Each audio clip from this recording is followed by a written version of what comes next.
بسم الله الرحمن الرحيم الحمد لله رب العالمين والصلاة والسلام على أشرف الأنبياء والمرسلين وعلى آله وأصحابه أجمعين ومن تبعهم بإحسان إلى يوم الدين أما بعد حضرات محترم، میرے عزیز بھائیوں اور دوستوں اور لائق احترام اور معززات ماؤں بہنوں بیٹیوں اور خواتین اسلام، آپ سب کو آج کے نئے سبق میں ویلکم کہتا ہوں۔ ہمارا یہ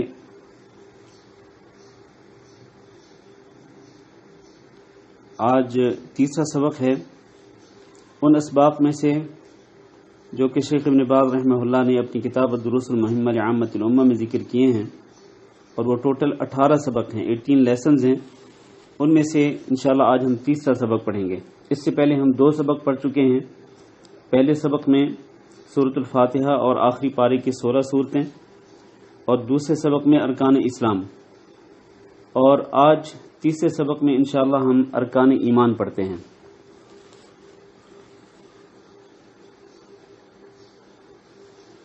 اور ارکان ایمان کی تفصیلات میں جانے سے پہلے میں تھوڑی سی گفتگو ایمان پر کرنا چاہتا ہوں کہ ایمان کیا ہوتا ہے اور ایمان کی اہمیت کیا ہے۔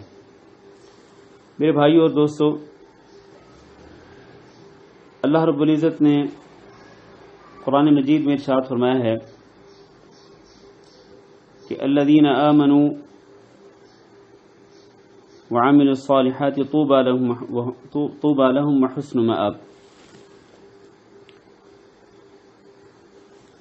اسی طرح اللہ رب العزت نے ارشاد فرمایا من عمل صالحا من ذکر او انثى وهو مؤمن فلنحيينه حياة طیبة وَلَنَجْزِيَنَّهُمْ أَجْرَهُمْ بِأَحْسَنِ مَا كَانُوا يَعْمَلُونَ، کہ جو شخص نیک عمل کرے، چاہے وہ مرد ہو چاہے وہ عورت ہو، وَهُوَ مُؤْمِن، اور شرط یہ ہے کہ وہ مومن بھی ہو، اس کے اندر ایمان بھی ہو، فَلَنُحْيِيَنَّهُ حَيَاةً طَيِّبَةً، تو ہم اس کو ضرور پاکیزہ زندگی، اچھی زندگی عطا کریں گے، وَلَنَجْزِيَنَّهُمْ أَجْرَهُمْ بِأَحْسَنِ مَا كَانُوا يَعْمَلُونَ، اور ایسے ہی لوگوں کو ہم قیامت کے دن ان کے اعمال کا بہترین بدلہ دیں گے۔ اس آیت میں اللہ رب العزت نے عمل صالح کرنے والے مردوں اور عورتوں کو بہترین زندگی دینے کا، پاکیزہ زندگی دینے کا وعدہ فرمایا ہے، دنیا کے اندر اور آخرت میں ان کے اعمال کا بہترین بدلہ دینے کا وعدہ فرمایا، لیکن شرط یہ رکھی اللہ رب العزت نے کہ وہ مؤمن، عمل کرنے والا چاہے مرد ہو چاہے عورت ہو، وہ مومن بھی ہو، ایمان والا بھی ہو۔ اس سے یہ ثابت ہوتا ہے کہ ایمان کے بغیر اعمال کی کوئی حیثیت نہیں ہے۔ اعمال چاہے وہ پہاڑوں کے برابر کیوں نہ ہوں، پہاڑوں کی طرح بڑے بڑے کیوں نہ ہوں، ان اعمال کی کوئی حیثیت نہیں جب تک کہ ایمان نہیں ہوگا۔ ایمان سب سے پہلی اور بنیادی جڑ ہے کہ اس کی بنا پر جب ایمان موجود ہو دل کے اندر، اور اس طرح موجود ہو جس طرح کہ ہم انشاءاللہ ابھی تھوڑی دیر میں بیان کرتے ہیں، تو اس کے بعد انسان جو اعمال کرتا ہے اللہ کی رضا کے لیے اور رسول اکرم صلی اللہ علیہ وسلم کی سنت کے مطابق، تو ان اعمال کی اللہ کے ہاں حیثیت ہوتی ہے۔ ورنہ اگر ایمان ہی نہ ہو تو پھر اعمال چاہے کتنے بڑے کیوں نہ ہوں، ان کی اللہ کے ہاں کوئی حیثیت نہیں ہوتی۔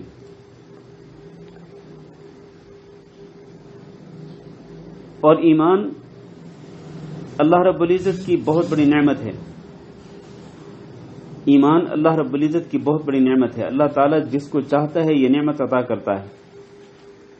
اسی لیے اللہ تعالیٰ نے قرآن مجید میں ارشاد فرمایا وَلَكِنَّ اللَّهَ حَبَّبَ إِلَيْكُمُ الْإِيمَانَ وَزَيَّنَهُ فِي قُلُوبِكُمْ، لیکن اللہ ہی ہے جس نے ایمان کی محبت ڈال دی تمہاری طرف، وَزَيَّنَهُ فِي قُلُوبِكُمْ، اور اس نے ایمان کو تمہارے دلوں کے اندر مزین کر دیا۔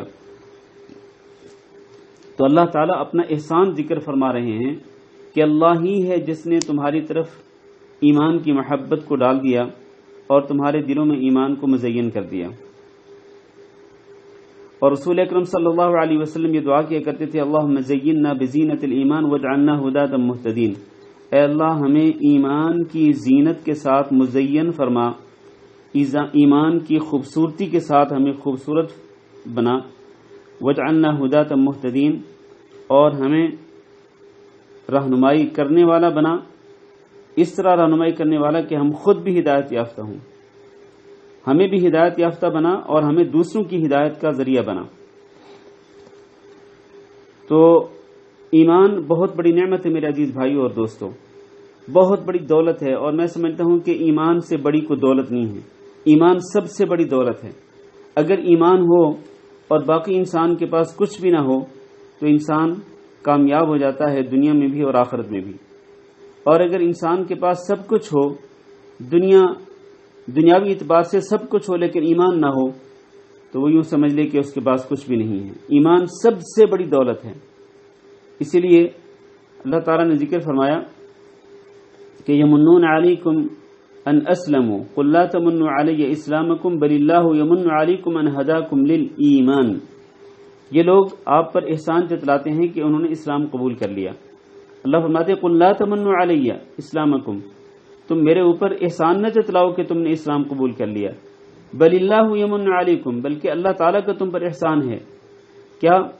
بل اللہ یمن علیکم ان ہداکم للایمان، کہ اللہ رب العزت نے تمہیں ایمان قبول کرنے کی توفیق دی، اللہ رب العزت نے تمہاری ایمان کی طرف رہنمائی فرما دی اور تمہیں ایمان قبول کرنے کی توفیق دی۔ تو یہ اللہ کا احسان ہے تمہارے اوپر کہ اللہ تعالیٰ نے تمہیں ایمان قبول کرنے کی توفیق دی۔ اس لیے تم اپنا اسلام نہ جتلاؤ کہ ہم اسلام لائے، ہم نے احسان کر دیا اسلام پر، مسلمانوں پر، نبی صلی اللہ علیہ وسلم پر، نہیں، تمہارا کوئی احسان نہیں، احسان تو اللہ رب العزت کا ہے کہ اس نے تمہیں اس ایمان قبول کرنے کی توفیق دی۔ اور میرے بھائیوں، آپ جانتے ہوں گے کہ ایمان کی اتنی اہمیت ہے اور اس کی اتنی قدر و منزلت ہے کہ قیامت کے دن جب نبی کریم صلی اللہ علیہ وسلم شفاعت کریں گے، اللہ رب العزت کی بارگاہ میں سجدے میں گر کر اللہ کی حمد و ثنا بیان فرمائیں گے، اور پھر جب اللہ رب العزت آپ صلی اللہ علیہ وسلم کو سر اٹھانے کی اجازت دیں گے اور شفاعت کرنے کی اجازت دیں گے، تو اللہ تعالیٰ اپنے پیارے نبی جناب محمد صلی اللہ علیہ وسلم کو حکم دیں گے کہ جاؤ جہنم میں اگر کسی ایسے آدمی کو دیکھو جس کے دل میں ایک رائی کے دانے کے برابر ایمان ہو تو اس کو جہنم سے نکال لو، رائی کے دانے کے برابر ایمان ہو تو اس کو جہنم سے نکال لو۔ تو نبی کریم صلی اللہ علیہ وسلم جائیں گے اور جہنم کے اندر جتنے ایسے لوگ ہوں گے جو دنیا کے اندر ایمان لائے تھے اور اللہ رب العزت کی توحید کو مانتے تھے اور وہ بڑے بڑے گناہ بھی کرتے تھے، انہوں نے اپنے بڑے گناہوں سے توبہ نہیں کی تھی، تو اللہ تعالیٰ قیامت کے دن ان کو ان کے بڑے گناہوں کی سزا دینے کے لیے جہنم میں بھیج دے گا۔ تو اللہ تعالیٰ ایسے لوگوں کو جہنم سے نکالنے کی اجازت دے گا، کس کو؟ نبی صلی اللہ علیہ وسلم کو، کہ آپ جائیں ایسے لوگوں کو جہنم سے نکالنے جن کے دل میں ایک رائی کے دانے کے برابر بھی ایمان ہو۔ اس سے آپ اندازہ کر سکتے ہیں کہ ایمان کتنی بڑی دولت ہے، ایمان کی کتنی اہمیت ہے اور ایمان کی کتنی قدر و منزلت ہے اسلام کے اندر، کہ ایک رائی کے دانے کے برابر بھی اگر ایمان ہوگا نا کسی کے دل کے اندر تو وہ جہنم میں ہمیشہ ہمیشہ نہیں رہے گا، بلکہ اگر وہ اپنے گناہوں کی وجہ سے جہنم میں جائے گا بھی تو اس کو نکال لیا جائے گا اور اس کو جنت میں بھیج دیا جائے گا۔ ایمان کس کو کہتے ہیں؟ یہ میں نے تمہید کے طور پر ایمان کی اہمیت بیان کی ہے، ایمان کی قدر و منزلت کو بیان کیا ہے، تاکہ ہم اس اللہ کی نعمت پر اللہ کا شکر ادا کریں کہ اللہ نے ہمیں ایمان قبول کرنے کی توفیق دی ہے، اللہ نے ہمیں ایمان دیا ہے۔ اب آگے بڑھتے ہیں، ایمان کہتے کس کو؟ ایمان کی ڈیفینیشن یا اس کی تعریف کیا ہے؟ ایمان کی تعریف یہ ہے قول باللسان و اقرار بالجنان و قول باللسان و تصدیق بالجنان والعمل بالارکان۔ یعنی ایمان کس کو کہتے ہیں؟ ایمان زبان کے اقرار کو کہتے ہیں، دل کی تصدیق کو کہتے ہیں، اور باقی جسم کے اعمال کو کہتے ہیں۔ گویا کہ ایمان کی ڈیفینیشن کے اندر تین چیزیں شامل ہیں: زبان کے ساتھ اقرار کرنا اور دل کے ساتھ تصدیق کرنا اور باقی اعضاء کے ساتھ عمل کرنا، یہ تینوں چیزیں ایمان کے اندر شامل ہیں۔ اب اس کی تھوڑی سی میں وضاحت کرنے کے لیے ایک مثال دے دیتا ہوں۔ مثال کے طور پر ایمان کے ارکان میں سے ایک رکن ہے اللہ رب العزت پر ایمان لانا، یہ سب سے پہلا رکن ہے ایمان کا۔ تو اگر ایمان کی ڈیفینیشن کو سامنے رکھیں تو اللہ رب العزت پر ایمان کیسے ہوگا؟ اس طرح کہ ہم زبان کے ساتھ اللہ رب العزت پر ایمان لانے کے اقرار کریں کہ ہم اللہ رب العزت کو مانتے ہیں، زبان کے ساتھ اقرار ہو کہ اللہ رب العزت ہمارا خالق و مالک ہے، اللہ ہمارا معبود برحق ہے، یہ زبان کے ساتھ اقرار۔ دوسری چیز دل کے ساتھ تصدیق ہو، دل بھی تصدیق کرتا ہو، یہ نہیں کہ زبان پر تو ایمان کے انسان اظہار کرے لیکن دل نہ مانتا ہو۔ اور آپ کو پتہ ہے کہ جو لوگ زبان سے ایمان کے اقرار کرتے ہیں لیکن ان کا دل نہیں مانتا تو ایسے لوگوں کو منافق کہا جاتا ہے، ایسے لوگوں کو منافق کہا جاتا ہے۔ تو زبان کے ساتھ اقرار ہو اور دل کے ساتھ تصدیق ہو، اللہ رب العزت کی وحدانیت کی تصدیق کرتا ہو، دل کی گہرائی سے انسان تصدیق کرتا ہو کہ اللہ رب العزت اکیلا معبود برحق ہے اور اس کے ساتھ کوئی شریک نہیں ہے۔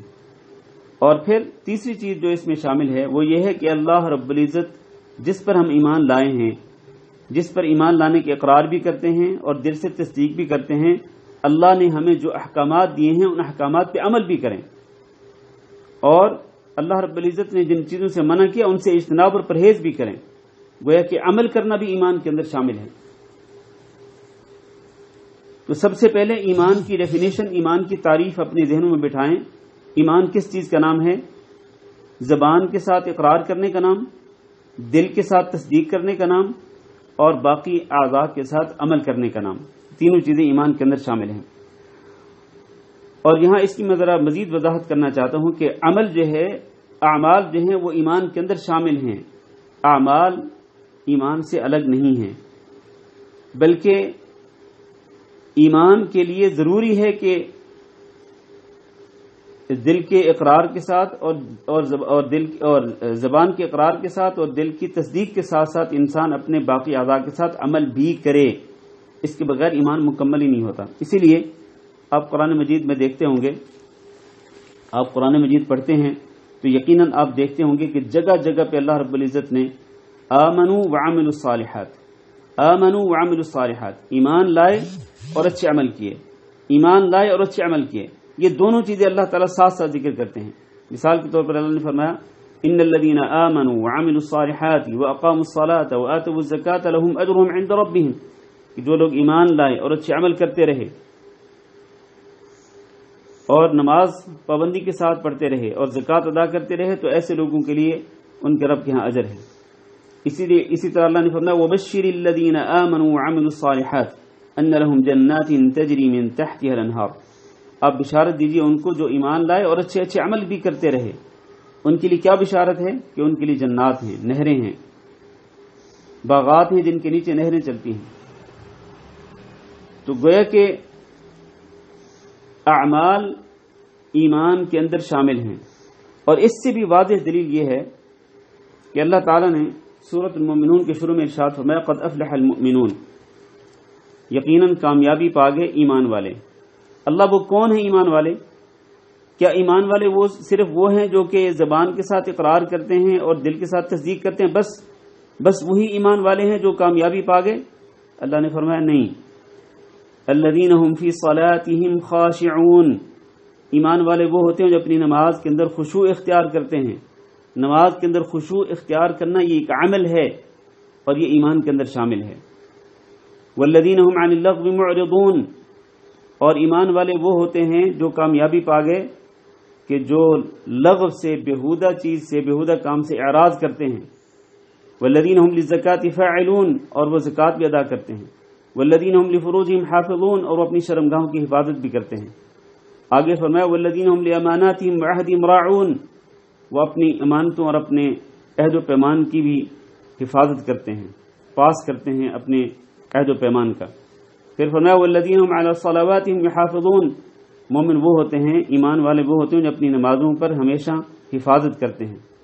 اولئک هم الوارثون، یہ جو اہل ایمان ہیں جن کی یہ صفات ذکر کی گئی ہیں، یہ جنت الفردوس کے وارث بنیں گے۔ اللہ تعالی ہمیں ان میں شامل فرمائے۔ تو سورۃ المومنون کی جو ابتدائی آیات ہیں ان سے یہ ثابت ہوتا ہے کہ اعمال صالحہ ایمان کے اندر شامل ہیں، ایمان کی حقیقت کے اندر شامل ہیں۔ اگر اعمال نہ ہوں تو پھر ایمان، خالی ایمان جو ہے، یعنی صرف زبان کا اقرار اور دل کی تصدیق، خالی ایمان بغیر اعمال کے، اس ایمان کی کوئی حیثیت نہیں ہوتی جب تک کہ اس کے ساتھ اعمال صالحہ نہ ہوں۔ اور پھر اعمال میں ایک تو وہ اعمال ہیں جن کے کرنے کا اللہ نے حکم دیا، اور وہ اعمال بھی شامل ہیں جن سے اللہ تعالی نے بچنے کا حکم دیا، ان سے بچنا بھی ایمان کے اندر شامل ہے۔ اس کی سب سے بڑی دلیل اللہ تعالی نے قرآن مجید میں ارشاد فرمایا، الذین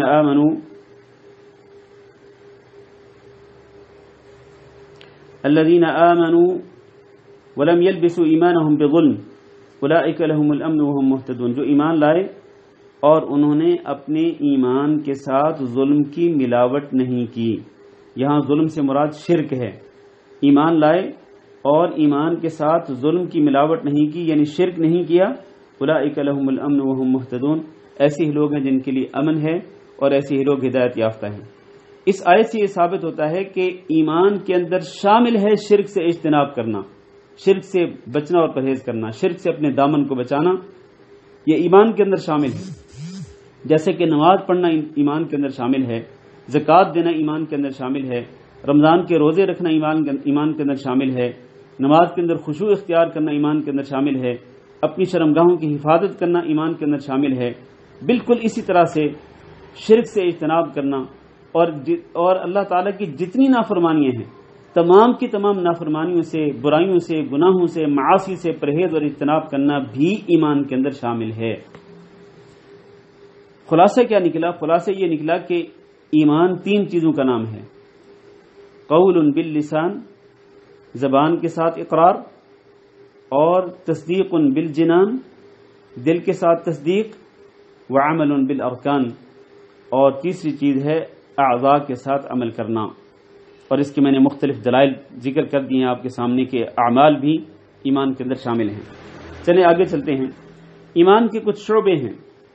نبی کریم صلی اللہ علیہ وسلم نے ارشاد فرمایا، الایمان بضع وسبعون او بضع وستون شعبہ، ایمان کے 70 سے زیادہ یا 60 سے زیادہ شعبے ہیں۔ 2 روایتیں ہیں، 70 سے زیادہ یا 60 سے زیادہ شعبے ہیں۔ فافضلها قول لا الہ الا اللہ، ایمان کا سب سے اعلیٰ، سب سے برتر، سب سے بہتر اور سب سے افضل شعبہ کیا ہے؟ لا الہ الا اللہ کہنا۔ وادناها، اور ایمان کا سب سے ادنا شعبہ کیا ہے؟ اماطۃ الاذى عن الطریق، کہ اگر راستے پر کوئی تکلیف دہ چیز پڑی ہو، نقصان پہنچانے والی چیز پڑی ہو، تو اس کو آپ اٹھا کے کنارے پہ کر دیں، اس کو اٹھا کے آپ پھینک دیں۔ تو تکلیف دہ چیز کو راستے سے ہٹانا جو ہے یہ بھی ایمان کے اندر شامل ہے اور ایمان کا ادنا شعبہ ہے۔ پھر نبی صلی اللہ علیہ وسلم نے فرمایا، والحیاء شعبۃ من الایمان، اور حیا ایمان کے شعبوں میں سے ایک شعبہ ہے۔ تو یوں ہمیں یہ معلوم ہو گیا کہ ایمان کے 70 سے زیادہ یا 60 سے زیادہ شعبے ہیں، اور سب سے افضل شعبہ لا الہ الا اللہ پڑھنا ہے، اور سب سے ادنا شعبہ راستے پر پڑی ہوئی تکلیف دہ چیز کو ہٹانا ہے۔ چلیں آگے بڑھتے ہیں، ایمان کے ارکان کی طرف آتے ہیں۔ ایمان کے ارکان 6 ہیں۔ جس طرح اس سے پہلے ہم نے وضاحت کی تھی کہ اسلام کے ارکان 5 ہیں۔ اسلام کے ارکان سے مراد وہ بنیادی ارکان ہیں جن پر اسلام کی عمارت قائم ہے، اور ہم نے کہا تھا کہ اسلام کی عمارت کی ایک جڑ ہے، ایک بیس ہے۔ بیس کیا ہے؟ شہادتین کے اقرار کرنا، اشہد ان لا الہ الا اللہ وان محمد رسول اللہ، یہ بنیاد ہے، جڑ ہے، بیس ہے یہ۔ اور پھر 4 ستون ہیں اسلام کے: نمازیں پابندی سے پڑھنا، زکوٰۃ ادا کرنا، رمضان کے روزے رکھنا اور حج بیت اللہ کرنا، یہ 4 ستون ہیں۔ تو ان 5 چیزوں کو ملا کر اسلام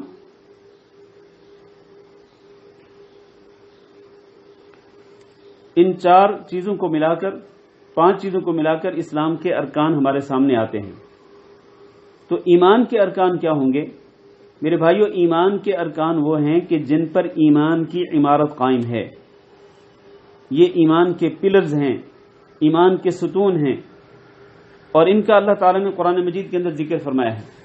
ایمان کے ارکان ٹوٹل 6 ہیں، 6 ارکان ہیں۔ اللہ نے قرآن مجید میں مختلف آیات کے اندر ان 6 ارکان کو ذکر فرمایا. مثلا اللہ نے فرمایا ليس البر أن تولوا وجوهكم قبل المشرق والمغرب ولكن البر من آمن بالله واليوم الآخر والملائكة والكتاب والنبيين.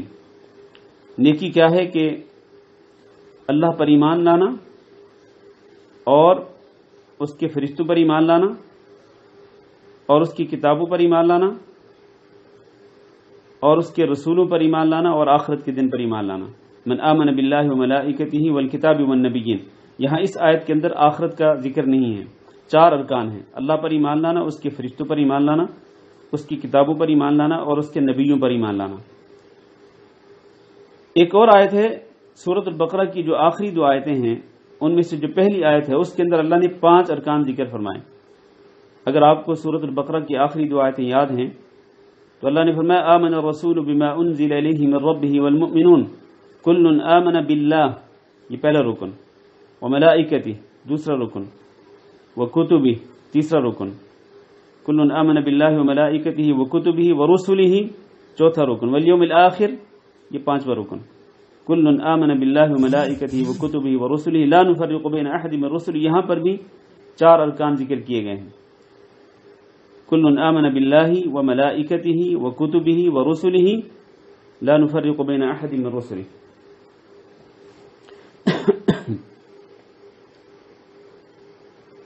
اور ایک اور جگہ پہ اللہ نے فرمایا یا ایھا الذین آمنوا آمنوا باللہ ورسولہ والکتاب الذی نزل علی رسولہ والکتاب الذی انزل من قبل ومن یکفر باللہ وملائکتہ وکتبہ ورسلہ والیوم الآخر فقد ضل ضلالا مبینا. اس آیت کے اندر، یہ سورۃ النساء کی آیت ہے، اس میں اللہ نے 5 ارکان ذکر کیے ہیں. ومن یکفر باللہ وملائکتہ وکتبہ ورسلہ والیوم الآخر فقد ضل ضلالا مبینا. یہ 5 ارکان ہو گئے. اور جہاں تک 6واں رکن ہے تقدیر پر ایمان لانا، یہ اللہ رب العزت نے مختلف آیات کے اندر ذکر فرمایا ہے. اللہ نے فرمایا انا کل شیء خلقناہ بقدر. یہ سورۃ القمر کے اندر ہے. اللہ نے فرمایا ہم نے ہر چیز کو تقدیر کے ساتھ پیدا کیا ہے. اسی طرح فرمایا سبح اسم ربک الاعلی الذی خلق فسوى والذی قدر فہدى. یہ قدر کیا ہے؟ یہ وہی تقدیر ہے. تو تقدیر کا اللہ رب العزت نے مختلف آیات کے اندر ذکر فرمایا. خلاصہ یہ ہے کہ اللہ رب العزت نے ایمان کے 6 ارکان ذکر فرمائے ہیں. اور حضرت جبریل امین علیہ السلام جب ایک انسان کی شکل میں رسول اکرم صلی اللہ علیہ وسلم کے پاس حاضر ہوئے تھے اور آپ سے آ کر 3-4 سوالات کیے تھے، تو ان سوالوں میں سے پہلا سوال یہ تھا کہ اخبرنی مل ایمان، اے اللہ کے رسول مجھے یہ بتائیں کہ ایمان کیا ہوتا ہے. تو اللہ کے رسول نے کیا فرمایا؟ فرمایا الایمان ان تؤمن باللہ. ایمان یہ ہے کہ آپ اللہ پر ایمان لائیں، وملائکتہ اور اس کے فرشتوں پر ایمان لائیں، وکتبہ اور اس کی کتابوں پر ایمان لائیں، ورسلہ اور اس کے رسولوں پر ایمان لائیں، والیوم الآخر اور آخرت کے دن پر ایمان لائیں، وتؤمن بالقدر خیرہ وشرہ اور اس بات پر بھی ایمان لائیں کہ تقدیر چاہے اچھی ہو یا بری ہو یہ اللہ رب العزت کی طرف سے ہوتی ہے. تو حدیث جبریل جو ہے، جو مشہور حدیث ہے، یہ اس بات کی دلیل ہے کہ ایمان کے 6 ارکان ہیں جو ابھی ہم نے ذکر کیے ہیں. اب آئیے ان ارکان کی ذرا تفصیلات بیان کرتے ہیں. سب سے پہلے اللہ پر ایمان لانا. اللہ پر ایمان لانا ایمان کے ارکان میں سب سے اہم رکن ہے، بلکہ آپ یوں کہہ سکتے ہیں کہ یہ ایمان کی بیس ہے، ایمان کی جڑ ہے، اللہ پر ایمان لانا. اور اللہ رب العزت پر ایمان لانا یہ کس طرح مکمل ہوگا؟ یہ اس طرح کہ اللہ رب العزت کی 3 چیزوں پر ایمان لایا جائے. سب سے پہلے اللہ رب العزت کی ربوبیت پر ایمان لایا جائے. ربوبیت سے مراد کیا ہے؟ ربوبیت سے مراد یہ ہے کہ اکیلا اللہ رب العزت خالق ہے، پوری کائنات کا مالک ہے، اور اکیلا اللہ رب العزت رازق ہے، رزاق ہے، اور اکیلا اللہ رب العزت پوری کائنات کے نظام کو چلا رہا ہے. اللہ رب العزت زندگی عطا کرتا ہے، اللہ رب العزت مارتا ہے، اللہ رب العزت نفع نقصان کا مالک ہے، اور اللہ رب العزت عزت دیتا ہے، اللہ رب العزت ذلت دیتا ہے، اور سارے کے سارے امور اللہ کے ہاتھ میں ہیں. الا لہ الخلق والامر، اللہ ہی پیدا کرتا ہے اور اسی کا حکم چلتا ہے. اللہ کائنات میں اپنا حکم چلاتا ہے، اس کے حکم کے ساتھ کسی اور کا حکم نہیں چلتا۔ جیسے کہ بعض لوگ یہ کہتے ہیں نا کہ اللہ کے حکم کے ساتھ ساتھ فلاں بزرگ کا حکم بھی چلتا ہے، فلاں علاقے میں فلاں بزرگ کی قبر ہے، فلاں علاقے میں فلاں بزرگ کا دربار ہے، مزار ہے، تو اس شہر کے اندر، اس علاقے کے اندر اس بزرگ کا حکم چلتا ہے۔ جو شخص یہ عقیدہ رکھتا ہے کہ اللہ کے حکم کے ساتھ ساتھ غیر اللہ کا حکم بھی چلتا ہے کائنات کے اندر، دنیا کے اندر، تو وہ شخص یقینی طور پر شرک اکبر کا ارتکاب کرتا ہے۔ شرک اکبر، یہ شرک اکبر ہے، سب سے بڑا شرک ہے یہ، کہ انسان یہ سمجھے کہ اللہ کے حکم کے ساتھ ساتھ کسی اور کا حکم بھی چلتا ہے۔ نہیں، ہرگز نہیں، اللہ ہی کا حکم چلتا ہے۔ الا لہ الخلق والامر تبارک اللہ رب العالمین، اللہ ہی کا حکم چلتا ہے، اسی نے پیدا کیا ہے ساری کائنات کو، تمام مخلوقات کو، تو تمام کی تمام مخلوقات پر حکم بھی اللہ کا چلتا ہے۔ چنانچہ وہی مارتا ہے، وہی زندہ کرتا ہے، وہی عزت دیتا ہے، وہی ذلت دیتا ہے، اور وہ سارے کے سارے نظام کو، کائنات کے سارے نظام کو چلا رہا ہے، اس میں اس کا کوئی شریک نہیں ہے۔ تو اللہ پر ایمان لانے میں سب سے پہلی بات اللہ کی ربوبیت پر ایمان لانا، دوسری بات اللہ کی الوہیت پر ایمان لانا۔ الوہیت سے مراد کیا ہے؟ اللہ رب العزت کے بارے میں یہ عقیدہ رکھنا کہ اللہ اکیلا معبود برحق ہے اور اس کی عبادت میں اس کا کوئی شریک نہیں ہے۔ قل ان صلاتي ونسكي ومحياي ومماتي لله رب العالمين لا شريك له، آپ کہہ دیجئے کہ میری نماز اور میری قربانی، میرا جینا، میرا مرنا اس اللہ کے لیے ہے جو رب العالمین ہے، اس کا کوئی شریک نہیں ہے۔ تمام کی تمام عبادات اللہ کے لیے خالص ہونی چاہیے، اللہ کی الوہیت میں، اس کی عبودیت میں کوئی شریک نہیں ہے۔ اس لیے رسول اکرم صلی اللہ علیہ وسلم نے ارشاد فرمایا اذا سألت فاسأل اللہ، جب تم مانگنا چاہو تو اللہ سے ہی مانگو، واذا استعنت فاستعن باللہ، اور جب تم مدد طلب کرنا چاہو تو اللہ سے ہی مدد طلب کرو۔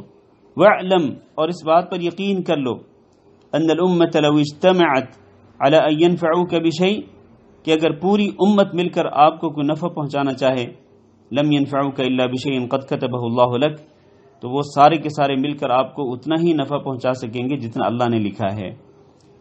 وَإِنِ اجْتَمَعُوا عَلَىٰ أَن يَضُرُّوكَ بِشَيْءٍ، اور اگر وہ سارے کے سارے مل کر تمہیں نقصان پہنچانا چاہیں، لَمْ يَضُرُّوكَ إِلَّا بِشَيْءٍ قَدْ كَتَبَهُ اللَّهُ عَلَيْكَ، تو وہ صرف اتنا ہی نقصان پہنچا سکیں گے جتنا اللہ نے آپ پر لکھا ہوگا۔ اس کا مطلب یہ ہے کہ نفع نقصان کا مالک اللہ ہے، نفع نقصان پہنچانے کے اختیار صرف اللہ کے پاس ہے، اللہ کے سوا کسی کے پاس نہیں۔ لہذا اللہ سے ہی مانگنا چاہیے، اللہ سے ہی مدد طلب کرنی چاہیے، اللہ کو ہی غوث سمجھنا چاہیے، اللہ کو ہی فریاد رسی کرنے والا، فریاد سن کر فریاد رسی کرنے والا سمجھنا چاہیے۔ اللہ کے بارے میں یہ عقیدہ ہو کہ وہی اکیلا داتا ہے، وہی اکیلا غوث اعظم ہے، اور وہی اکیلا بگڑی بنانے والا ہے، وہی اکیلا حاجتوں کو پورا کرنے والا ہے، اور وہی اکیلا مشکلوں کو ٹالنے والا ہے۔ اللہ کی الوہیت پر ایمان لانا، یہ اس ایمان باللہ کے اندر شامل ہے۔ اسی طرح تیسری چیز ہے اللہ رب العزت کے اسماء حسنہ پر اور اللہ کی صفات علیہ پر ایمان لانا، اس کو توحید اسماء و صفات کہتے ہیں۔ یعنی اس بات پر ایمان ہو کہ اللہ رب العزت کے وہ نام ہیں جن کے اندر کمال کا حسن پایا جاتا ہے، اور اللہ رب العزت کی وہ صفات ہیں جن کے اندر کمال کا حسن پایا جاتا ہے۔ اللہ رب العزت کے اسماء و صفات ہر قسم کے نقائص اور عیوب سے پاک ہیں، کسی قسم کا عیب نہیں اللہ کے اندر، اللہ ہر قسم کے عیب سے پاک ہے۔ اور پھر اللہ رب العزت کے جو اسماء حسنہ ہیں، اللہ نے ان کے بارے میں قرآن مجید میں فرمایا وَلِلَّهِ الْأَسْمَاءُ الْحُسْنَى فَادْعُوهُ بِهَا، اللہ کے بہترین نام ہیں، لہذا ان بہترین ناموں کے ذریعے اللہ کو پکارا کرو۔ سورۃ الحشر کے آخر میں اللہ تعالیٰ نے اپنے کئی اسماء حسنہ ذکر فرمائے ہیں۔ هو الله الذي لا إله إلا هو عالم الغيب والشهادة هو الرحمن الرحيم، هو الله الذي لا إله إلا هو الملك القدوس السلام المؤمن المهيمن العزيز الجبار المتكبر، یہ سارے اللہ رب العزت کے اسماء حسنہ ہیں۔ تو اللہ رب العزت کے لیے ہم وہ سارے اسماء حسنہ مانتے ہیں جو اللہ تعالیٰ نے قرآن مجید میں ذکر فرمائے ہیں، یا نبی کریم صلی اللہ علیہ وسلم نے اللہ تعالیٰ کے لیے وہ نام ذکر فرمائے، ہم ان سب کو مانتے ہیں۔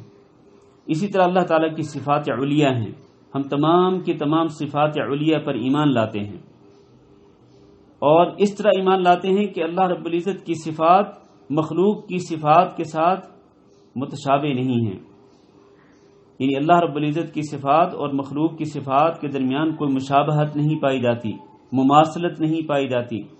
اللہ رب العزت کے لیے اس کی صفات ویسے ہی ہیں جیسے اس کی شان کے لائق ہیں، ویسے اس کی عظمت جیسے اس کی عظمت اور اس کی کبریائی کے لائق ہیں۔ اس کی ایک مثال دیتا ہوں۔ اللہ رب العزت کی صفات میں سے ایک صفت یہ ہے کہ اللہ رب العزت اپنے عرش پر مستوی ہے، الرحمن علی العرش استوى۔ تو یہ صفت جو ہے اس کے اندر کسی قسم کی مماثلت نہیں ہے انسانوں کی صفات کے ساتھ یا مخلوق کی صفات کے ساتھ، مشابہت نہیں ہے، کیفیت بھی نہیں معلوم۔ اللہ تعالیٰ کی تمام صفات کی کیفیت معلوم نہیں ہے اور مثال بھی معلوم نہیں ہے، مشابہت بھی نہیں ہو سکتی ہے۔ جو شخص بھی اللہ کی کسی صفت کو مخلوق کی کسی صفت کے ساتھ مشابہت دے گا وہ کافر ہو جائے گا۔ تو استوا جو ہے عرش پر مستوی ہونا، عرش پر بلند ہونا، یہ اللہ رب العزت کی صفت ہے جس کے اندر کمال کا حسن ہے، اور ہم اس صفت کو مانتے ہیں، جیسے کہ امام مالک نے کہا الاستواء معلوم والاستواء معلوم والایمان به واجب۔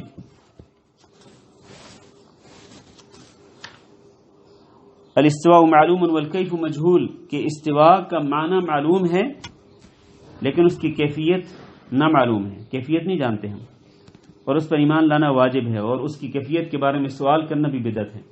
اللہ تعالیٰ کی کئی ذاتی صفات بھی ہیں، جیسے اللہ تعالیٰ کا چہرہ ہے، اللہ رب العزت کے ہاتھ ہیں،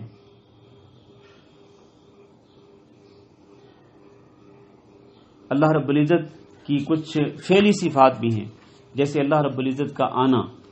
حدیث میں ہے نا کہ اللہ رب العزت ہر رات کو آسمانی دنیا پہ آتے ہیں، نازل ہوتے ہیں۔ اللہ رب العزت کیسے نازل ہوتے ہیں، کیسے آتے ہیں، کیفیت نہیں معلوم، کیفیت اللہ تعالیٰ جانتے ہیں۔ ہمارا ایمان ہے کہ اللہ رب العزت نازل ہوتے ہیں آسمانی دنیا پہ ہر رات، لیکن کیفیت اللہ تعالیٰ کو معلوم ہے، اور ہمارا ایمان ہے کہ اللہ اپنی شان کے مطابق نازل ہوتا ہے۔ اللہ کا نزول ویسے ہی ہے جیسے اس کی شان کے لائق ہے، جیسے اس کی عظمت اور اس کی کبریائی کے لائق ہے۔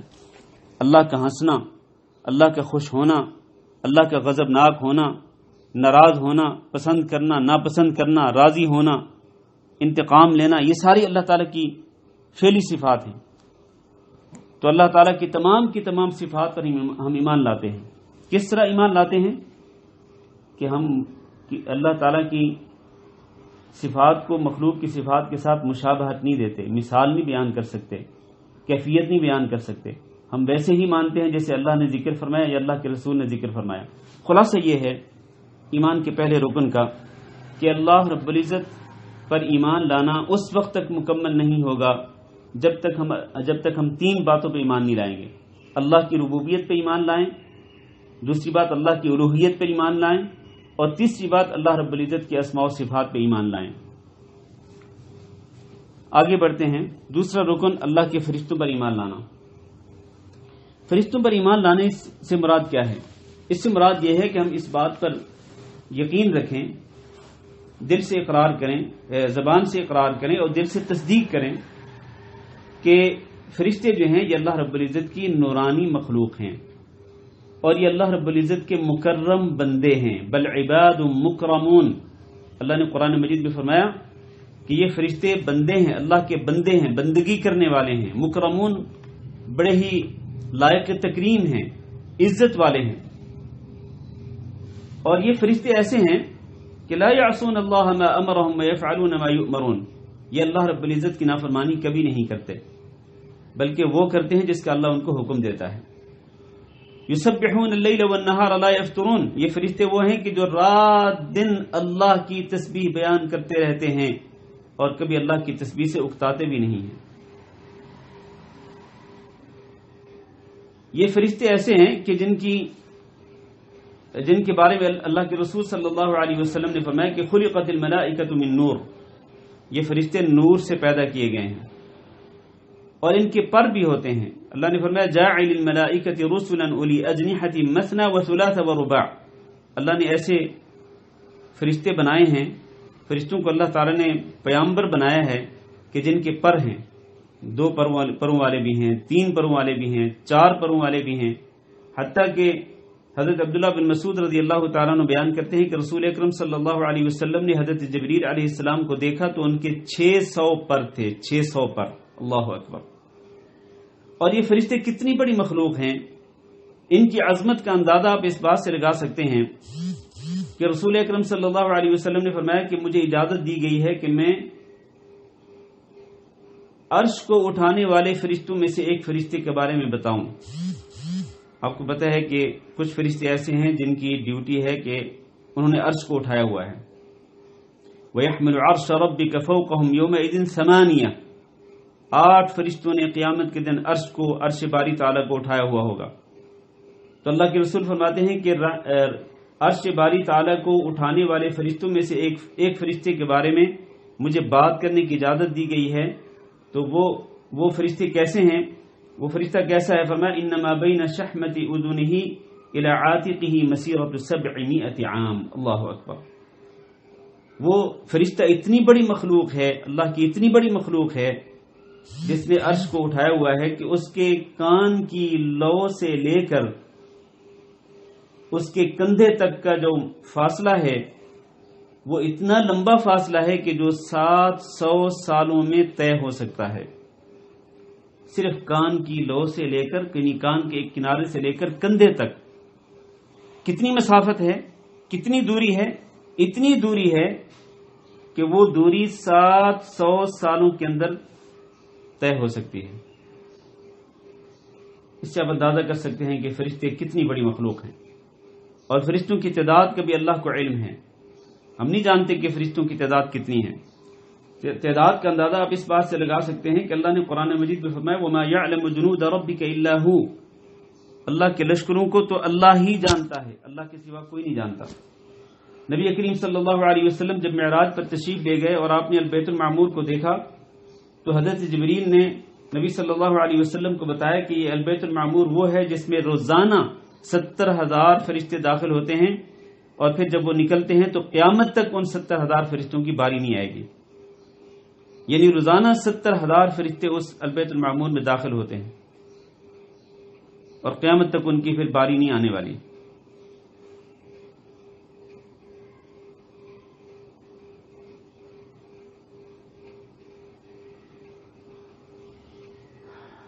اور اسی طرح حدیث میں ہے نبی صلی اللہ علیہ وسلم نے فرمایا کہ آسمان چرچرایا، یعنی آسمان سے آوازیں آئیں.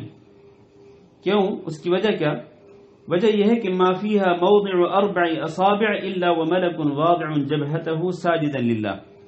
کیونکہ 4 انگلیوں کے برابر جگہ آسمان میں نہیں ہے کہ جس میں کوئی ایک فرشتہ اللہ رب العزت کی بارگاہ میں سجدہ ریز ہو کر اللہ کی عبادت نہ کر رہا ہو.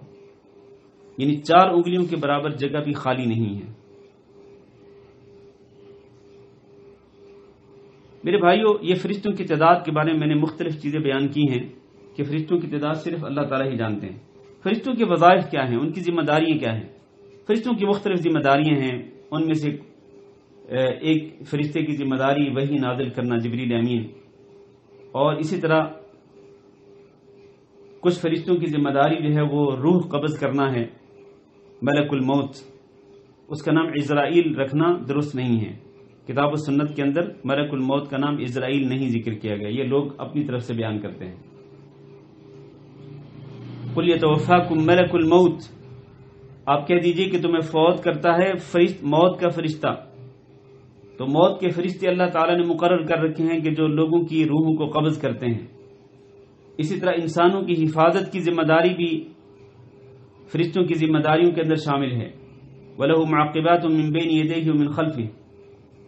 اسی طرح لوگوں کے اعمال کو نوٹ کرنے کی ذمہ داری بھی ان کی ذمہ داریوں میں شامل ہے. وَإِنَّ عَلَيْكُمْ لَحَافِظِينَ كِرَامًا كَاتِبِينَ يَعْلَمُونَ مَا تَفْعَلُونَ. تو یہ ساری ذمہ داریاں فرشتوں کی ہیں جو اللہ رب العزت نے ذکر فرمائی ہیں. اسی طرح بہت سارے فرشتے ہیں کہ جن کی اللہ تعالیٰ نے ذمہ داری لگائی ہے کہ وہ زمین میں گھومتے پھرتے ہیں. جب کبھی کوئی شخص نبی کریم صلی اللہ علیہ وسلم پر سلام بھیجتا ہے تو وہ فرشتے سلام لے کر نبی صلی اللہ علیہ وسلم تک پہنچاتے ہیں. کئی فرشتے ایسے ہوتے ہیں کہ جن کی ذمہ داری یہ ہے کہ وہ ماں کے پیٹ میں بچوں کے جسم کے اندر روح پھونکتے ہیں. روح پھونکنا بھی ان کی ایک ذمہ داری ہے. اسی طرح بے شمار ڈیوٹیاں اللہ رب العزت نے لگا رکھی ہیں. تو خلاصہ یہ ہے کہ فرشتوں پر ایمان لانا بھی ایمان کے ارکان میں سے ایک رکن ہے. تیسرا رکن جو ہے وہ ہے کتابوں پر ایمان لانا. الایمان باللہ و ملائکتہ و کتبہ، اللہ کی کتابوں پر ایمان لانا. اس کا معنی یہ ہے کہ اللہ رب العزت نے انسانوں کی رشد و ہدایت کے لیے کتابیں نازل فرمائیں اپنے انبیاء پر. ان کتابوں میں سے ابراہیم علیہ الصلاۃ والسلام پر صحیفے اتارے، حضرت موسیٰ علیہ الصلاۃ والسلام پر کتاب تورات نازل فرمائی، حضرت عیسیٰ علیہ الصلاۃ والسلام پر انجیل نازل فرمائی، حضرت داؤد علیہ السلام پر زبور نازل فرمائی، اور حضرت محمد صلی اللہ علیہ وسلم پر قرآن مجید کو نازل فرمایا جو کہ آسمانی کتابوں میں سب سے افضل کتاب ہے. تو جتنی بھی اللہ رب العزت نے آسمان سے کتابیں نازل فرمائیں ان پر ایمان لانا ضروری ہے کہ یہ اللہ تعالیٰ کی سچی کتابیں ہیں. ان میں اللہ رب العزت کا سچا کلام ہے. ان میں جو کچھ ہے حرف بحرف صحیح ہے. پہلی کتابوں کے اندر تحریف کی گئی، لیکن قرآن مجید کو اللہ تعالیٰ نے تحریف سے پاک رکھنے کا ذمہ لے رکھا ہے. انا نحن نزلنا الذکر وانا له لحافظون. قرآن مجید اللہ رب العزت کا ایک ایسا معجزہ خالدہ ہے کہ جب تک اللہ تعالیٰ چاہے گا قیامت سے پہلے یہ معجزہ برقرار رہے گا، اور جب اللہ تعالیٰ چاہے گا اس معجزے کو یعنی قرآن مجید کو اللہ تعالیٰ اٹھا لے گا. تو یہ کتابیں اللہ تعالیٰ نے اپنے انبیاء کے ذریعے بھیجیں، ان کو نازل فرمایا لوگوں کی رشد و ہدایت کے لیے. میرے بھائیوں، کتابوں پر ایمان لانے میں یہ بھی شامل ہے کہ ہم قرآن مجید کو اس طرح مانیں کہ یہ اللہ تعالیٰ کی سچی کتاب ہے، اللہ کا سچا کلام ہے، اور اس کے اندر ہدایت ہی ہدایت ہے. اور اس کی ہدایت سے مستفید ہونے کے لیے یعنی قرآن مجید سے ہدایت حاصل کرنے کے لیے ضروری ہے کہ اس کتاب کو پڑھا جائے، اس کے معانی میں غور کیا جائے، اس کا ترجمہ پڑھا جائے، اس کی تفسیر کا مطالعہ کیا جائے، اس کے اندر غور و فکر کیا جائے اور پھر اس پر عمل کیا جائے. اللہ نے یہ کتابیں صرف پڑھنے کے لیے نہیں نازل فرمائیں بلکہ ان کے اندر غور و فکر کر کے ان کے احکام پر عمل کرنے کے لیے نازل فرمائیں. ہدی للمتقین ان هذا القرآن يهدي للتي هي اقوم لا يأتيه الباطل من بين يديه ولا من خلفه. قرآن مجید ایسی کتاب ہے کہ جو سیدھا راستہ دکھلاتا ہے، اور یہ کتاب جو ہے قرآن مجید ہر قسم کے شک و شبہ سے بالا تر ہے.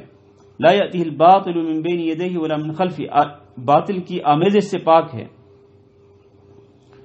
تو یہ ایمان کا تیسرا رکن ہے کہ ہم اللہ رب العزت کی طرف سے نازل کی ہوئی کتابوں پر ایمان لائیں. اور چونکہ قرآن مجید سب سے آخری کتاب ہے، ہم اس پر ایمان لائیں، اس کو پڑھیں، اور اس کے اندر اللہ تعالیٰ نے جو احکامات ذکر کیے ان احکامات پہ عمل کریں. اللہ نے جو دین نازل فرمایا، اللہ نے جو تعلیمات ذکر فرمائیں، ہم اس دین پہ عمل پیرا ہوں، ان تعلیمات پہ عمل کریں. یہ اس کتاب پر قرآن مجید پر ایمان لانے میں شامل ہے. چوتھا رکن جو ہے وہ رسولوں پر ایمان لانا. اللہ تعالیٰ نے انسانوں کی رشد و ہدایت کے لیے رسولوں کو بھی بھیجا. حضرت آدم علیہ الصلوۃ والسلام سے لے کر حضرت محمد صلی اللہ علیہ وسلم تک اللہ تعالیٰ نے متعدد انبیاء اور رسول بھیجے. بہت سارے انبیاء اور بہت سارے رسول اللہ تعالیٰ نے بھیجے. تو ان تمام کے تمام رسولوں پر ایمان لانا ضروری ہے. ان رسولوں میں سے، ان انبیاء اور رسولوں میں سے بعض ایسے ہیں جن کے نام قرآن مجید کے اندر ذکر کیے گئے ہیں، اور وہ 25 ہیں. 25 انبیاء اور رسول کے نام اللہ نے قرآن مجید میں ذکر کیے ہیں. ہم ان پر بھی ایمان لاتے ہیں کہ اللہ کے سچے نبی تھے، سچے پیغمبر تھے، سچے رسول تھے. اور ان انبیاء پر بھی ایمان لاتے ہیں جن کے نام ذکر نہیں کیے گئے قرآن مجید کے اندر. اللہ نے فرمایا وَرُسُلًا قَدْ قَصَصْنَاهُمْ عَلَيْكَ مِنْ قَبْلُ وَرُسُلًا لَمْ نَقْصُصْهُمْ عَلَيْكَ، کئی رسول ایسے ہیں جن کے قصے ہم نے آپ پر بیان کر دیے ہیں، اور کئی رسول ایسے ہیں جن کے قصے ہم نے بیان نہیں کیے ہیں۔ تو ہم تمام کے تمام انبیاء اور رسولوں پر ایمان لاتے ہیں کہ یہ اللہ رب العزت کے سچے پیغمبر ہیں۔ اللہ تعالیٰ نبیوں کو کیوں بھیجتا ہے؟ اس لیے کہ اللہ تعالیٰ اپنے انبیاء کے ذریعے لوگوں پر حجت قائم کرنا چاہتا ہے۔ کل کو لوگوں کے پاس کوئی حجت نہ رہے کہ اللہ تو نے تو ہمارے پاس کسی کو بھیجا ہی نہیں تھا۔ تو انبیاء حجت قائم کرنے کے لیے آتے ہیں، اللہ کی حجت قائم کرنے کے لیے، اور اسی طرح عملی نمونہ پیش کرنے کے لیے آتے ہیں انبیاء کہ دیکھو اللہ کی تعلیمات پہ کس طرح عمل کرنا ہے۔ عملی نمونہ پیش کرنے کے لیے انبیاء آتے ہیں، اور ہمارا یہ عقیدہ ہے کہ انبیاء علیہ السلام سارے کے سارے ایک ہی دین کو لے کر آئے، اس دین کا نام ہے اسلام۔ اور ہمارا یہ عقیدہ ہے کہ تمام کے تمام انبیاء اور رسل بشر تھے، انسان تھے، اور انہیں علم غیب بھی نہیں تھا۔ اس کے بارے میں قرآن مجید کے اندر متعدد دلائل موجود ہیں جن کو ذکر کرنے کا موقع نہیں ہے۔ اور اسی طرح ہم یہ بھی مانتے ہیں کہ انبیاء اور رسل علیہ السلام تبلیغ رسالت میں معصوم ہوتے ہیں، یعنی وہ جب اللہ کے دین کو پہنچاتے ہیں تو وہ معصوم ہوتے ہیں، غلطی سے پاک ہوتے ہیں۔ وہ انبیاء اللہ کا دین پہنچانے میں کسی غلطی کا ارتکاب نہیں کر سکتے، اللہ تعالیٰ ان کو غلطی سے پاک رکھتا ہے۔ تو یہ مختلف باتیں ہیں انبیاء علیہ السلام کے حوالے سے۔ ہمارا یہ بھی عقیدہ ہے کہ انبیاء علیہ السلام میں بعض کو بعض پر فضیلت حاصل ہے، تلک الرسل فضلنا بعضهم على بعض، بعض انبیاء کو اللہ نے بعض انبیاء پر فضیلت عطا فرمائی۔ ان میں سے اولو العزم پیغمبر ہیں، حضرت نوح علیہ السلام، حضرت ابراہیم علیہ السلام، حضرت موسیٰ علیہ السلام، حضرت عیسیٰ علیہ السلام، 4، اور حضرت محمد صلی اللہ علیہ وسلم، یہ 5 پیغمبر ہیں جن کو اولو العزم پیغمبر کہا جاتا ہے۔ اور ان میں بھی سب سے افضل اور سب سے اعلیٰ اور برتر، سب سے زیادہ شان والے جو نبی ہیں اور رسول ہیں وہ ہمارے نبی اور ہمارے رسول حضرت محمد صلی اللہ علیہ وسلم ہیں، جو تمام کے تمام انبیاء اور رسولوں کے سردار ہیں، ان کے امام ہیں، ان کے پیشوا ہیں، اور ان کو فضیلت حاصل ہے تمام کے تمام انبیاء پر۔ اسی لیے جب نبی صلی اللہ علیہ وسلم معراج کے لیے تشریف لے جا رہے تھے تو بیت المقدس میں اللہ تعالی نے تمام کے تمام انبیاء اور رسل کو جناب محمد صلی اللہ علیہ وسلم کے پیچھے کھڑا کیا اور ان کو ان کا امام بنایا۔ ایک حدیث میں ہے نبی صلی اللہ علیہ وسلم نے فرمایا کہ اللہ تعالی نے 1,24,000 انبیاء بھیجے، ان میں سے 315 رسول ہیں۔ نبی اور رسول میں فرق ہوتا ہے، تو اللہ تعالی نے 1,24,000 انبیاء بھیجے، ان میں سے 315 رسول تھے، نبی بھی تھے، رسول بھی تھے، ان کے علاوہ باقی سب کے سب انبیاء تھے۔ تو یہ ہمارا عقیدہ ہے اللہ کے انبیاء اور رسولوں پر، رسولوں کے حوالے سے۔ 5واں رکن جو ہے وہ روز آخرت پر ایمان لانا، یعنی یوم آخرت پر، قیامت کے دن پر ایمان لانا، اور یہ اس کا آغاز ہوتا ہے انسان کی موت سے۔ ہمارا ایمان ہے، ہم زبان سے اقرار کرتے ہیں، دل سے تصدیق کرتے ہیں کہ یہ دنیا عارضی ہے، اس میں انسان عارضی طور پر آتا ہے، آخر کار ہر انسان پر موت آنی ہے۔ انبیاء علیہ السلام پر موت آتی رہی، صالحین پر موت آتی رہی، ائمہ محدثین پر موت آتی رہی، ہم میں سے ہر ایک پر موت آئے گی۔ پھر قبر میں جائیں گے، وہاں سوال و جواب ہوگا۔ پھر قبر یا تو جنت کے باغوں میں سے ایک باغیچہ ہوگی یا جہنم کے گڑھوں میں سے ایک گڑھا ہوگی، والعیاذ باللہ۔ پھر قیامت کے دن قائم ہوگا، اور قیامت کے دن کی تلخیاں، سختیاں جو اللہ تعالیٰ نے قرآن مجید میں بیان فرمائیں۔ پھر جناب حساب و کتاب ہوگا، ترازو گاڑے جائیں گے، اعمال کا وزن ہوگا، پھر نام اعمال تقسیم کیے جائیں گے، دائیں ہاتھ میں دیے جائیں گے نیک لوگوں کو اور بائیں ہاتھ میں دیے جائیں گے برے لوگوں کو۔ پھر اللہ رب العزت پل صراط پر سے گزاریں گے تمام کے تمام لوگوں کو۔ اللہ تعالیٰ اس دن انصاف کے تقاضوں کو پورا فرمائیں گے، جس شخص نے کسی پر ظلم کیا ہوگا اس کے ظلم کا بدلہ اس سے لیا جائے گا، اور پھر اللہ رب العزت انسان کو یا تو جنت میں بھیجے گا یا جہنم میں بھیجے گا۔ فریق فی الجنت و فریق فی السعیر، ایک گروہ لوگوں کا جنت میں جائے گا اور دوسرا گروہ جہنم میں جائے گا، والعیاذ باللہ۔ تو یہ جتنی چیزیں ہیں یہ ساری کی ساری آخرت پر ایمان لانے میں شامل ہیں۔ اس میں جنت دوزخ بھی ہے، اس میں جناب حساب و کتاب بھی ہے، وزن اعمال بھی ہے، یہ ساری چیزیں یوم آخرت پر ایمان لانے میں شامل ہیں۔ تو ہم ان تمام چیزوں پر ایمان لاتے ہیں، یقین رکھتے ہیں، دل سے تصدیق کرتے ہیں اور زبان سے اقرار کرتے ہیں۔ آخری جو رکن ہے ایمان کے ارکان میں سے وہ ہے تقدیر پر ایمان لانا۔ تقدیر چاہے اچھی ہو یا بری ہو، یہ اللہ تعالیٰ کی طرف سے ہوتی ہے۔ اور یہاں میں مختصر طور پر یہ بتاتا چلوں کہ تقدیر پر ایمان لانے کے 4 مراتب ہیں۔ کتنے مراتب ہیں؟ تقدیر پر ایمان لانے کے 4 مراتب ہیں۔ پہلا مرتبہ یہ ہے کہ ہمارا اس بات پر ایمان ہو کہ اللہ رب العزت تمام کی تمام چیزوں کا علم رکھتا ہے، ازل سے، ازلی طور پر، یعنی شروع سے ہی، ابتدائی آفرینش سے ہی اللہ تعالیٰ کو تمام چیزوں کا علم ہے۔ قیامت تک آنے والی جتنی بھی چیزیں ہیں، تمام کی تمام چیزوں کا اللہ تعالیٰ کو علم ہے، چاہے وہ چیزیں خشکی پر ہوں، چاہے وہ سمندر کی گہرائی کے اندر ہوں، چاہے وہ فضا میں ہوں، آسمانوں میں ہوں، زمین میں ہوں، پہاڑوں میں ہوں، درختوں میں ہوں، باغات میں ہوں، اللہ تعالیٰ کو تمام کی تمام چیزوں کا علم ہے۔ اور اللہ رب العزت کے علم کا اندازہ آپ اس بات سے کر سکتے ہیں کہ اللہ تعالیٰ کو یہ بھی معلوم ہے کہ جو چیز نہیں ہے اگر وہ ہوگی تو کیسی ہوگی، اللہ کو یہ بھی معلوم ہے۔ جو چیز اس وقت نہیں ہے اگر وہ ہوگی تو کیسی ہوگی، اللہ کو وہ سب کچھ معلوم ہے۔ یعلم ما فی البر والبحر وما تسقط من ورقۃ الا یعلمها، درخت کا ایک پتا بھی گرتا ہے تو اس کو اللہ تعالیٰ جانتا ہے، اس کا بھی اللہ کو علم ہوتا ہے۔ ان اللہ بکل شیء علیم، اللہ تعالیٰ تمام کی تمام چیزوں کا خوب علم رکھتا ہے۔ یہ پہلا مرتبہ ہے، یہ تقدیر کے اوپر ایمان لانے میں شامل ہے۔ تقدیر پر ایمان لائیں، اس میں سب سے پہلا مرتبہ یہ ہے کہ اللہ تعالیٰ کے علم کے بغیر دنیا کے اندر کچھ بھی نہیں ہے، ساری کی ساری چیزیں اللہ تعالیٰ کے علم کے تابع ہیں، اللہ تعالیٰ کو سب کچھ معلوم ہے۔ دوسری چیز یہ ہے کہ اللہ تعالیٰ نے سب کچھ لکھ رکھا ہے۔ حدیث میں آتا ہے کہ اللہ رب العزت نے تمام مخلوقات کی تقدیروں کو، آسمانوں اور زمین کو پیدا کرنے سے 50,000 سال پہلے لکھ دیا تھا، یعنی آسمان اور زمین بعد میں پیدا ہوئے، ان کو پیدا کرنے سے 50,000 سال پہلے اللہ تعالیٰ نے دنیا بھر کی ہر چیز کی تقدیر لکھ دی تھی۔ ہر چیز کی تقدیر اللہ کے ہاں لکھی ہوئی ہے۔ ایک حدیث میں اللہ کے رسول نے فرمایا کہ سب سے پہلے اللہ تعالیٰ نے قلم کو پیدا کیا اور اللہ نے فرمایا کہ قلم لکھو۔ قلم نے کہا کیا لکھوں اے میرے رب؟ اللہ نے فرمایا کہ اکتب ما ہوا کائن الی یوم القیامہ، قیامت تک جو کچھ بھی ہونے والے وہ لکھ ڈالو۔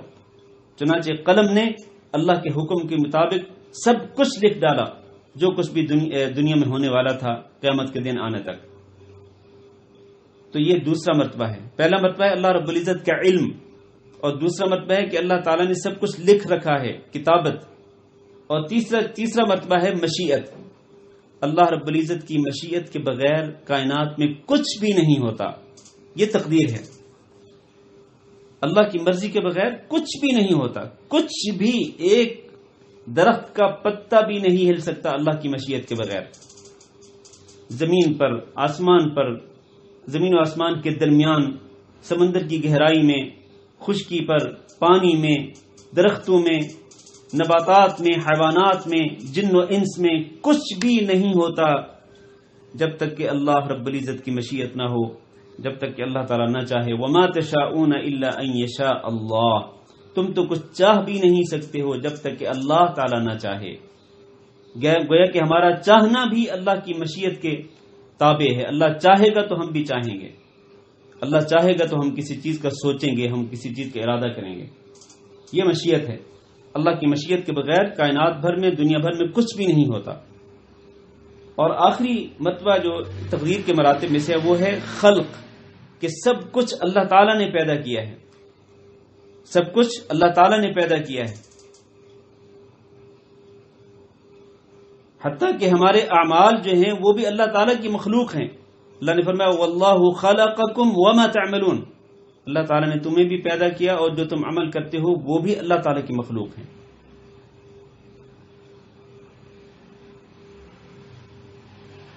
تو یہاں پر خلاصہ یہ ہے ہماری اس بات کا کہ ہم تقدیر پر ایمان لاتے ہیں۔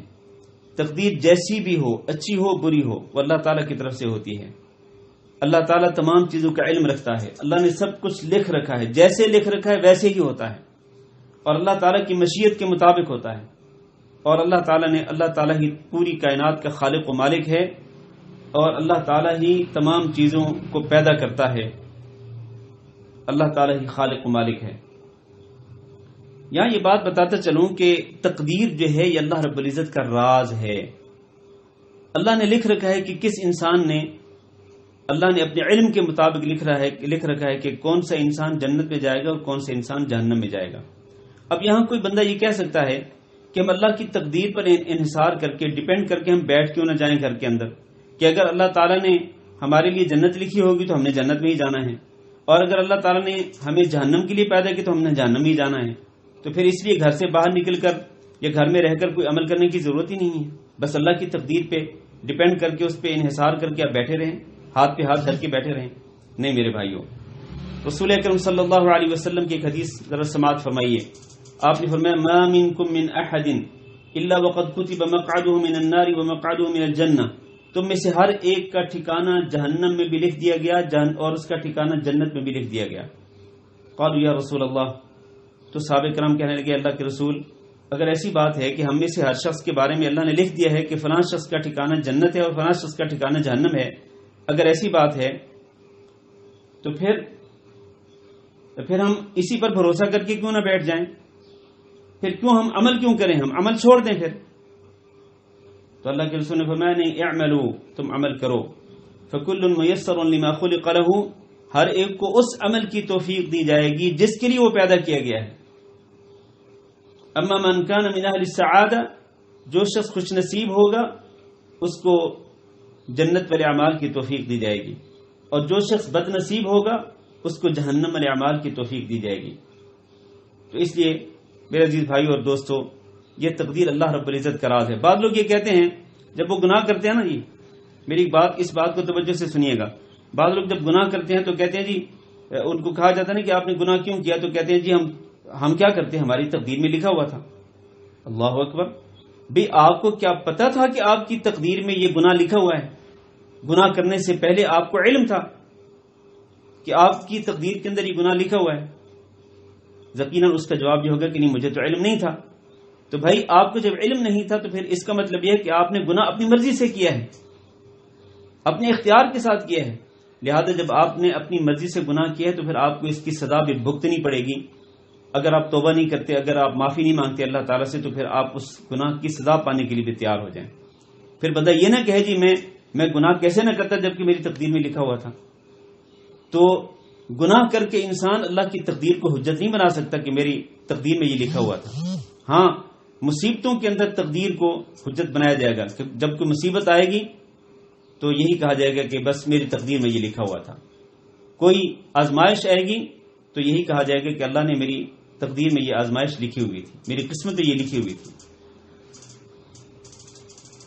البتہ یہ ہے کہ میں بس بات مختصر کرتا ہوں، مختصر تو نہیں، بات آج بہت لمبا درس ہو گیا، بات انشاءاللہ ہم سمیٹتے ہیں۔ یہ ایک سوال آیا ہوا ہے